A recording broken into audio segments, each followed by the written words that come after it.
Hey everyone, I'm Mind, and in this video I'm going to be comparing the all-new villains that we got in Ninjago Crystalized to the original versions from previous LEGO Ninjago waves. This video idea was actually a suggestion from you guys. I made a community tab post asking what other videos you'd like to see with the new Ninjago Crystalized sets, and over there, Chris It suggested doing a comparison video like this, so thank you very much Chris It for the suggestion, and if you guys have any more suggestions on Ninjago Crystalized videos that you'd like to see, please leave them in the comments. But for now, let's get into this one. But as always, real quick, I do have to mention, the Crystalized minifigures are a part of the Crystalized sets, which were sent to me early by the LEGO group, but all opinions expressed in this video are my own. So now to start, let's take a look at the 4 different versions of the Overlord that have been released. That is, assuming that the Crystal King is the Overlord, but all signs point to him being the Overlord, so I'm gonna assume this is all the same character. Now this video is not to review all these minifigures, I'm not going to go through every detail, but we're just going to take a look at how they're similar and how they're different.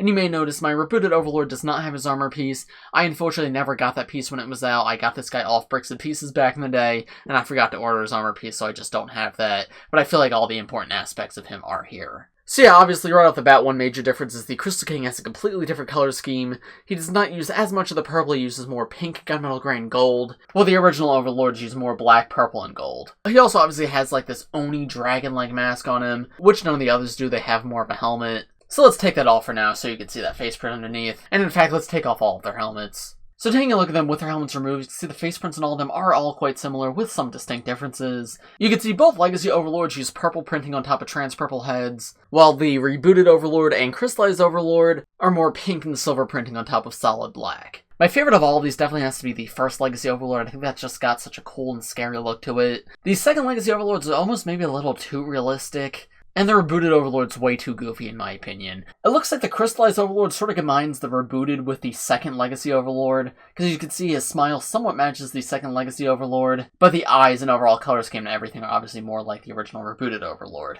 And I guess it's also important to mention the rebooted Overlord's the only canon one of these three. Both Legacy Overlords never appeared in the show, and it is kind of wacky that we did get 2 of them. You can see they've all got the same symbol in their chest. It's golden on these 3, but it's more pink on the Crystal King. And you can see there's actually eyes on the Crystal King's upper torso piece, which sort of match the eyes on these 2. They also all have this golden ribcage design. It's not as clear on the Crystal King, but if we take off his upper arm piece, you can see it's definitely there on him too. And then turning these guys around, take a look at their back torso prints and alternate faces. You can see the Crystal King has sort of this like smoky symbol on the back of his head, and that same symbol is on the second Legacy Overlord, as well as somewhat on the rebooted Overlord, though it's definitely more clearly the same exact symbol on these 2. Well, it's a little more abstract here. Yeah, these are some of the coolest looking Ninjago figures. The Overlord personally is not one of my favorite Ninjago villains, but the Crystal King is definitely an amazing minifigure, probably my favorite looking of all these, though the first Legacy Overlord is really, really cool too. And the second Legacy Overlord is interesting. He almost feels too realistic, but there is still a very ominous, cool look to that. And the rebooted Overlord is a little bit goofy to me. I still definitely like the torso and dress print, but yeah, the face print kinda ruins it for me, though maybe swapping it for the Crystal King face would fix it. Oh, and if you're curious, here's how the Crystal King face looks with the original Overlord helmet on it. And honestly, that looks pretty good. It fits him really well. Next, we'll move to Harumi, and there has technically been 3 other versions of Harumi released besides these 2. However, Crystallized Harumi is clearly supposed to be a remake of this Harumi, so I thought those are really the only ones that needed to be compared. I also don't think it's worth going too in-depth about the torso and legs in this video, because the torso and legs are exactly the same for all the Vengestone Generals, and I already did a full video reviewing all of those, and it's not like it's going to compare any better for one to the other. So we're just going to take a look at what's changed between the 2 aside from the torso and legs. And on Harumi here, that is mainly the face print. The only other thing that changes is the hairpiece. That may look the same, but the original was a rubber, while the new one is a hard plastic. I definitely much prefer the hard plastic. It just looks better in the long term and honestly feels like higher quality. So it's cool to see that they made that change. But then taking the hair off, you can see their full face prints. Crystallized Harumi obviously has magenta eyes instead of just the regular LEGO black eyes. But this time around, she's got this huge wide smile, and I love that expression for Harumi. Because on original Harumi, both the expressions are kind of sad and angry. But she did have a much wider range of emotion in the show, so it's super cool to see that represented on her crystallized figure. And if we turn these 2 around, you can see their alternate faces, where we have 2 like teeth showing angry expressions. And I'm honestly not sure which of these 2 I prefer.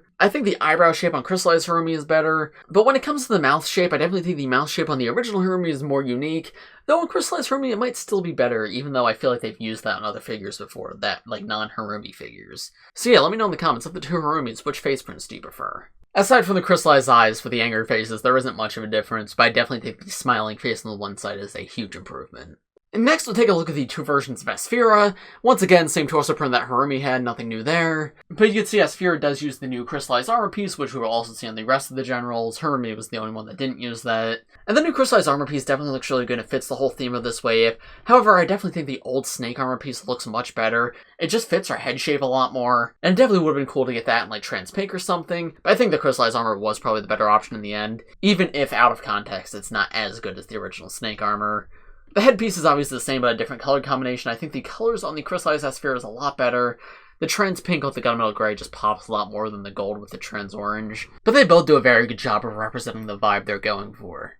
Original Espira feels very fiery, while Crystalized Espira does fit the whole crystallized theme. Then getting to their tails, they're both not very good. I'm not sure why LEGO didn't go with regular snake tails for either of these. It was weird on Original Espira, but I could sort of get it because it was supposed to look like it was bursting up in flames, but they really should have fixed it for Crystalized Espira because I don't think that's how her tail's going to look in the show. However, she has not become crystallized in the show, at least as of me making this video yet, so I don't know how her tail's going to look. Regardless though, I don't think the colors on her tail are good either. You may notice that it's the same colored tail used on the Legacy Overlord that we just looked at, and it just doesn't match with the rest of the body. You can see in Original Espira it uses trans orange like the flames on her head, so it really should use like trans pink here, but instead it uses trans purple, which just seems out of place. It's not the worst that it could be, but it really feels like a parts reuse, when they should have introduced a new piece there. So yeah, that's a little bit disappointing, but overall I am still very satisfied with this figure, and I think it's a fair translation from Original Espira to Crystallized, but because of that I do think I slightly prefer Original Espira, just because the armor is cooler and the entire vibe feels more consistent, even though I think the colors on the head of Crystallized Espira is better. Next we have the Skull Sorcerer, or General Vangelis, whatever you want to refer to him as, and both of these are fantastic minifigures. The Skull Sorcerer is definitely not my favorite villain from the show, but wow did he make for some really cool minifigures. The crystallized armor piece on the new one's definitely an upgrade, it just adds some extra stuff on his shoulders. And I really like how the wings can still connect around the back just like on the original, and I think that connection is actually a bit more natural because it connects to his armor. I've never been a fan of this trans clear neck bracket piece that they use sometimes. However, the overall aesthetic of the original Skull Sorcerer in my opinion is much better. I love the green with the black, and with the skull of Hazadera and everything, it just has such a cool vibe to it. The original Skull Sorcerer also uses a dress piece while the new one just uses regular legs, and I kind of wish they had given him a new like dress or robe piece, because that way they could have introduced a new print for it and then he would have been more unique. He wouldn't have just had the same torso and legs that the mechanic and Harumi also do. Similar to what they did on Pythor, which we'll see in a moment. Oh, and the one major thing that's different between them is the face prints, and they're pretty much the same just with the colors swapped around. Instead of the green on the original, there's magenta on the new one, and it is a slightly different expression, but it overall represents the same thing. And it's cool that that's new, but honestly I would have been okay if they reused the old face and introduced new legs instead, because you're never really going to see that face with a mask on top. So as a whole, I do think I prefer the original Skull Sorcerer. Definitely wish he had a better connection system for the wings, but other than that, the entire just aesthetic vibe of him is much cooler. But this guy definitely fits the Crystallized wave really well. He just would be better if he had a dress piece. Next, we have the two versions of Mr. E, or I guess technically Mr. E and Mr. F. The original Mr. E is a really solid minifigure all around. I just love the red aesthetic and everything.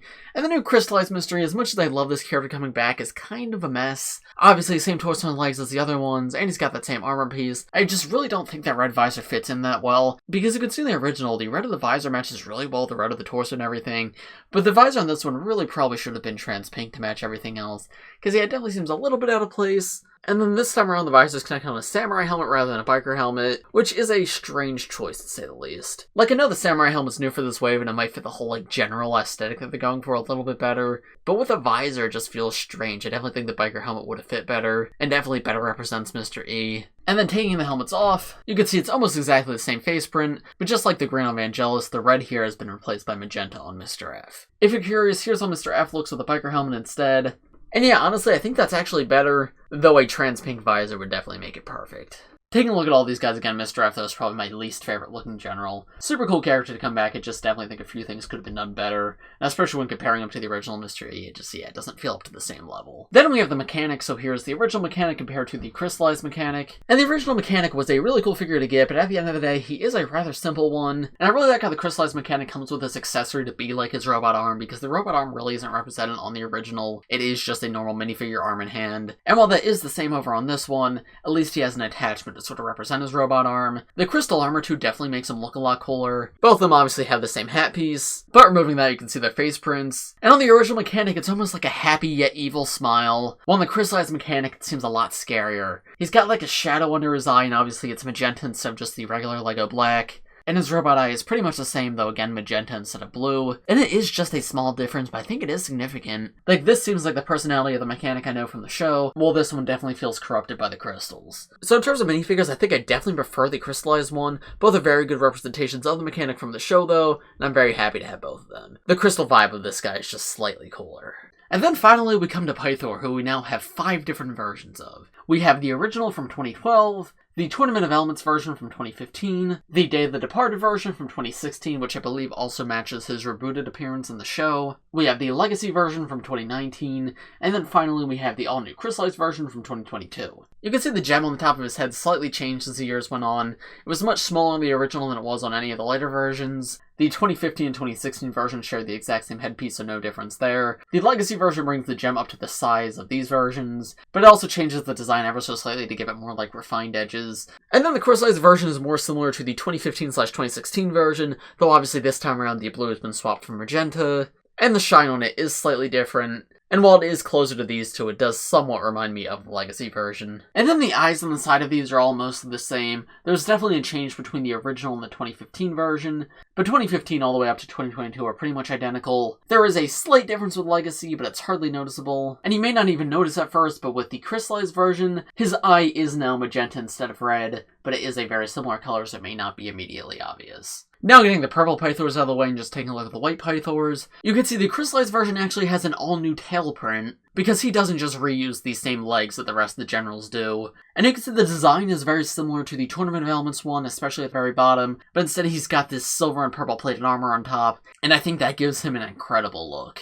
So as for which one's my favorite, honestly, I'm not sure. It's probably between Crystalized and Tournament of Elements. Tournament of Elements is great just because it's simple, but still very effective, and the purple and white color scheme looks really, really good. The magenta on Crystalized Pythor, in my opinion, does not fit the overall color scheme as well as the red and blue do on the original. However, it makes a lot of sense to match the vibe of Crystalized and match with the other Crystalized generals, so that's definitely not a complaint. And it's very easy to swap that headpiece out if you want, because if you swap it out for one of these, he will still look the same, just without, like, the crystallized effect on his head. So yeah, it's definitely between these two, though this one's also pretty good, and the original and Legacy ones are also honestly pretty solid. Legacy's definitely not accurate to the show, so that one's probably my least favorite, but all of them have the same issue where their mouths are open, and I really wish they had closed mouths. Still though, Pythor is one of my favorite minifigures of all time, and also one of my favorite Ninjago characters, so all my complaints with him are really nitpicky. I think they're honestly all pretty fantastic. So there you go, there is every single Ninjago Crystalized minifigure compared to their original versions. Thank you again to Chris It for suggesting this video, and as I mentioned at the beginning of this video, if you have any more Ninjago Crystalized video ideas, please let me know in the comments, and if any are especially popular or I find especially interesting, I will make videos on them and give you a shout out for the idea. Also, let me know in the comments which version of each villain was your favorite, and do you think the Crystalized minifigures on the whole were an upgrade or a downgrade? But as for this video, I think that's about going to do it. So thanks for watching, everybody. If you enjoyed, please press like, subscribe to the channel if you're new. If you want to see more detail about like what I think of these minifigures on their own, you can go watch my review of every single Ninjago Crystalized minifigure. I'll put a card on the top right corner. And I also do LEGO and Ninjago videos just like this one almost every day, so if you subscribe, you'll be the first to see them. Thanks for watching, everybody, and I will see you all in the next one. Bye!